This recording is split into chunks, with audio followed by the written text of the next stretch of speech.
اللہ السلام کے نبی صلی عليك اللہ يا علیہ أبا وسلم نے ارشاد عبد فرمایا، الله.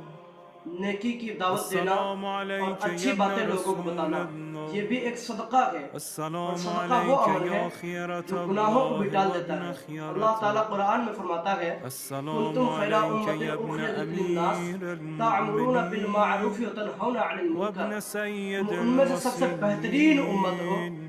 کیوں سب سے بہترین امت قرار السلام دیا؟ عليك جو يا ہمارے پاس ابن بنگلہ ہے، فاطمة گاڑی ہے، عزت سيدة شہرت ہے، اس لیے نساء نہیں بلکہ اس العالمين. لیے سب سے بہترین امت قرار دیا السلام جو ہم عليك لوگوں کو يا نیکیوں کی دعوت ثار دیتے ہیں۔ الله میرے عزیز وابن دوست، ثار میرا یہ نیا چینل ہے، آپ والوتر تمام حضرات سے معتبانہ الموتور. گزارش کہ میرے اس چینل کو آپ سبسکرائب کریں۔ السلام انشاءاللہ عليك العزیز وعلى میں اس پر الأرواح اصلاحی بیان التي اور تمام حلت تر باتیں، دینی باتیں اور بفنائه. دینی بیانات اس پر میں اپلوڈ کرنے کی عليكم کوشش کروں گا۔ مني انشاءاللہ العزیز جميعا سلام آپ تک الله أبدا وہ ما اسلامک باتیں آئیں گی بقيت جو آپ کو ضرورتیں وبقي حاجتیں ہوں گی۔ الليل السلام علیکم ورحمۃ اللہ وبرکاتہ۔